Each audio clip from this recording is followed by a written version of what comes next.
السلام عليكم ورحمة الله تعالى وبركاته. كيف الحال؟ إن شاء الله طيبين. معكم شاهد قناة إن شاء الله تعجبكم. ولو عجبكم الفيديو اضغطوا على زر الاشتراك وفعلوا زر الجرس حتى يصلكم كل شيء جديد بإذن الله. اللهم صل وسلم وبارك على سيدنا محمد وعلى آله وصحبه أجمعين إلى يوم الدين. اليوم عاوزين نعمل الكبسة عاوز أعملها بالطباقة زي ما شايفين، متعودة دايما سوا معاكم بالدجاج الكامل، فأنا هنا اليوم عملتها بالأطباق. عندي زيت، حبة زيت على بصلة بقلبها شوية يا دوب صفرت هي معاها كده، باخد عليها الملعقة بتاعة البهارات بتاعت الدجاج. خدت ملعقة البهارات دي بجيب اللحمة أو الدجاج أقلبهم في الزيت بتاع البصلة دي، بتودي لي الكبسة حتة تانية. جربوها انتوا تقلبوها في البصل كده، ومن غير البصل حتحسوا في فرق يعني. هنا أنا غسلتها نظيف بالليمون وبالخل زي ما وريتكم. بشتغل اقلب كده في الدجاج عشان بيجي ياخد وش وبيجي ياخد وش، وزي ما قلت لكم بيدي طعم خرافي. عليها ملح ومويه وبغطي عليها. اول ما تفور بغطي عليها بخليها تنجض براحتها يعني. فهنا بوريكم ان انا غسلت الدجاج بشنو، غسلته بالملح والخل ومعاه الليمون. الرز محضراه مسبقا يا جماعة، مغسلاه نظيف بعد المويه البيضة دي تروح، وانقعه كده بتضمني ان الكبسة بتاعتك تطلع مظبوطة ومفلفلة كل مرة. كيف؟ عندك خطوتين. عندك تنقع الرز، ولما تيجي تكب الرز يا جماعة لازم تكون مويتك فايرة، فكده بتضمني الكبسة بتاعتك دايما مظبوطة. هنا ما شاء الله عليه وكبينا الرز والكبسة جهزت، فما حبيت اطول الفيديو عشان مسويها معاكم كم مرة. فهنا الثوم وفلفل اختياري، نحنا كده كده يعني ما محتاجين، لان عاملين البهارات بتاعت الدجاج ملعقة مع البصل وملعقة في النهاية لما نيجي اكب الرز. فانا من عشاق الثوم، يعني الثوم ده بتلقيني مدخلة في اي حاجة، فده اختياري. اللهم صل وسلم وبارك على سيدنا محمد وعلى آله وصحبه أجمعين إلى يوم الدين. أنا عندي الشكل النهائي معه حاجات بسيطة كده. بالهنا لكم، وأتمنى منكم تجربوا الخطوتين دي في كل كبسة، حتكون لكم كل كبسة بإذن الله مظبوطة.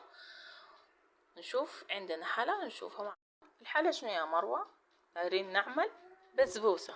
البسبوسة أول حاجة بحضر الشيرية بتاعتي. بجيب كوبايتين سكر، لين كوبايتين موية، ولح فينا النار خليني غلن. لما نيجي انزلها اديها عصرة ليمون وكده، الشيرية بتاعتي بتكون مظبوطة وجميلة. عاوزة الشيرية تقيلة شوية، كوبايتين سكر عليهم كوباية بتاعت موية. نيجي نشوف البسبوسة بتاعتنا. البسبوسة بتاعتنا عندنا 2 سميد، بكوب عليه نص كوباية سمنة، عليها باكنج بودر والفانيليا وملعقتين الدقيق. بحركي كويس جدا، بخلي كل المكونات تبقى لي حاجة واحدة، عشان لما أكب المادة السائلة دي إذا كانت حليب أو زبادي ما تحتاج مني عجين كتير. إذا عجنت كتير فبعد شوية يا جماعة بتبقى لي حاجة تانية، بتبقى كيكة، بتبقى أي حاجة تختفي اسم بسبوسة يعني. فأنا هنا المكونات زي ما قلت لكم بالراحة كده بدخلها في بعض. بجيب الحليب، جبت الحليب يا دوب وبحرك كده، بدخل الحليب في المكونات يا دوب وكده، فكده بتظبط معاك بإذن الله، بتكون بسبوسة مظبوطة بإذن الله. اللهم صل وسلم وبارك على سيدنا محمد وعلى آله وصحبه أجمعين إلى يوم الدين.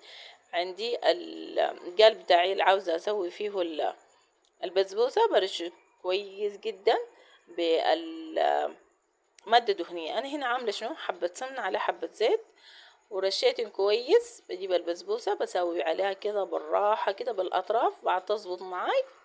اليوم حبيت أقول لقد انتهت العشر الأوائل من رمضان، أيام الرحمة، وأتت أيام المغفرة من هذا الشهر الكريم.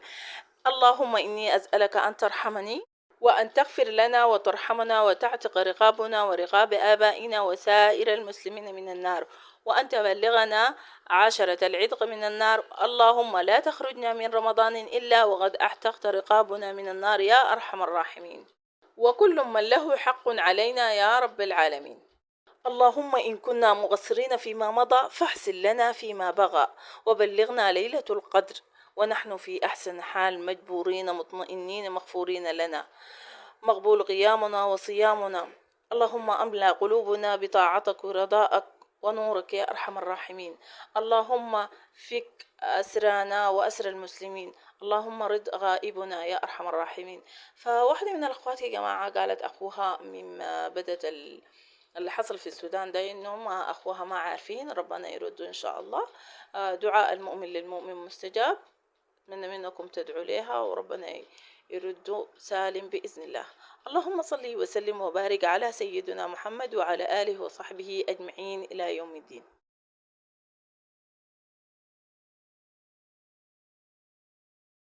بعد ما سويته كويس جدا بقطعها قبل ما ادخل الفرن، وديها التقطيع اللي انا عاوزاه. انا قطعتها معكم معينات، فممكن تقطعيها مربعات.